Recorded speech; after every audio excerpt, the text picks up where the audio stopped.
আসন্ন 21শে জুলাই নিয়ে কর্মী সভা আয়োজিত হল নোয়াপাড়া বিধানসভা তৃণমূল কংগ্রেসের পক্ষ থেকে। উপস্থিত দুই বিধায়ক। নিশিদিন হসপিটাল, অর্থ সব নয়, পরিষেবাই আসল কথা। ঠিকানা রবীন্দ্রপল্লী, কল্যাণী হাইরোড, ওয়ার্ল্ডস মোড়ের নিকটে। যোগাযোগ 8617781276। 21শে জুলাই তৃণমূল কংগ্রেসের কাছে একটি আবেগের দিন। প্রতি বছর এই দিনটি শহীদ দিবস হিসাবে পালন করে তৃণমূল কংগ্রেস। আসন্ন সেই 21শে জুলাই শহীদ স্মরণে কর্মসূচি নিয়ে রাজ্যের বিভিন্ন বিধানসভায় চলছে কর্মী সভা তৃণমূল কংগ্রেসের পক্ষ থেকে। আজ নোয়াপাড়া বিধানসভা অঞ্চলের কর্মী সভা অনুষ্ঠিত হল নোয়াপাড়ার বিকাশ বসু স্মৃতি কনভেনশন হলে। এই বিধানসভার দুটি গ্রাম পঞ্চায়েত, উত্তর ব্যারাকপুর পৌরসভা এবং গারুলিয়া পৌরসভা ও ব্যারাকপুর ক্যান্টনমেন্ট এলাকার সমস্ত পদাধিকারী ও কর্মীদের নিয়ে এই কর্মী সভা অনুষ্ঠিত হয়। এই দিনের কর্মী সভায় উপস্থিত ছিলেন নোয়াপাড়া বিধানসভার বিধায়ক মঞ্জু বসু, জগদ্দল বিধানসভার বিধায়ক সোমনাথ শ্যাম, উত্তর 24 পরগনা জেলা পরিষদের সদস্য পঙ্কজ বিশ্বাস, উত্তর ব্যারাকপুর পৌরসভার পৌরপ্রধান মলয় ঘোষ, গারুলিয়া পৌরসভার পৌরপ্রধান রমেন দাস, মোহনপুর গ্রাম পঞ্চায়েতের পঞ্চায়েত প্রধান নির্মল কর, শিউলি গ্রাম পঞ্চায়েতের পঞ্চায়েত প্রধান অরুণ ঘোষ, নোয়াপাড়া শহর 1 তৃণমূল কংগ্রেসের সভাপতি প্রদীপ বসু, নোয়াপাড়া শহর 2 তৃণমূল কংগ্রেসের সভাপতি সঞ্জীব সিং, ক্যান্টনমেন্ট বোর্ডের প্রাক্তন সহসভাপতি কাশীনাথ সাহা সহ অন্যান্য নেতৃত্ব। সংবাদ মাধ্যমের মুখোমুখি হয়ে নোয়াপাড়া বিধানসভার বিধায়ক মঞ্জু বসু জানান, 21শে জুলাই আমাদের কাছে একটা পবিত্র দিন, স্মরণীয় দিন এবং সত্যি কথা বলতে কি একটা প্রেরণার দিন। যেখান থেকে শুরু হলো তৃণমূল কংগ্রেসের এই উত্থান, বা তৃণমূল কংগ্রেসের এরপর থেকেই তো জন্ম হলো, তার আগে তো কংগ্রেসই ছিল।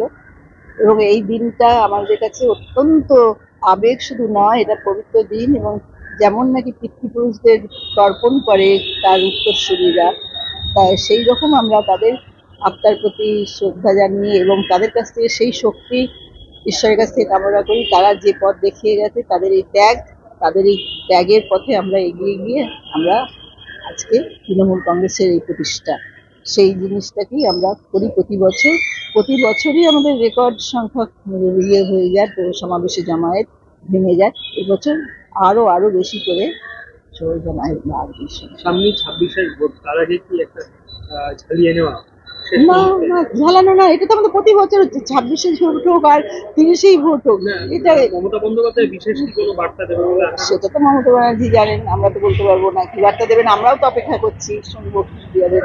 আর এটা তো শুধু ইলেকশনের আগে বলে তো না, প্রতি বছরই তো দেখতে পাচ্ছি এরকম ভাবে আমাদের সেই 13 সাল 1997 থেকে আজকে এতগুলো বছর আমাদের, তারপরেই তৃণমূলের গঠন হলো এই 13 সৈনিকের আত্মার এবং তাদের রক্তের ঋণ শোধ করার জন্য। এবং তাদের আদর্শকে মেনে নিয়ে আমাদের তৃণমূল কংগ্রেসের সমস্ত কর্মী, তারপরে আমাদের লিডার যারাই যেখানে আছে সকলে মিলে, আবার বহু মানুষ আছেন পায়ে পায়ে ওই ধর্মতলার সবাই যায় দেখতে এবং মমতা ব্যানার্জি নতুন বার্তা শুনতে। কারণ মমতা ব্যানার্জি একমাত্র বাংলাদেশেরই।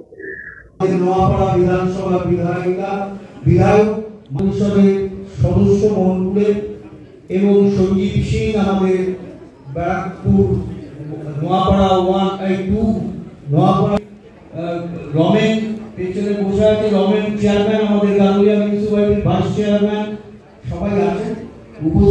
নিশিদিন ডায়াগনস্টিক সেন্টার, এ কমপ্লিট ডায়াগনস্টিক সলিউশন। আমাদের ঠিকানা 144/1 সেন্ট্রাল রোড, আনন্দপুরি, ব্যারাকপুর, কলকাতা 122। আমাদের যোগাযোগ 9875338719। সাধ্যের মধ্যে স্বপ্নের ফ্ল্যাট খুঁজছেন? লাবণ্য গ্রুপের পক্ষ থেকে ব্যারাকপুর হরিসভা মন্দিরের নিকটে সোনাঝুরি আবাসন। থাকছে lift, top floor, set, 0% GST। এছাড়াও থাকছে ব্যাংক লোনের সুব্যবস্থা। ফ্ল্যাট বুকিং চলছে।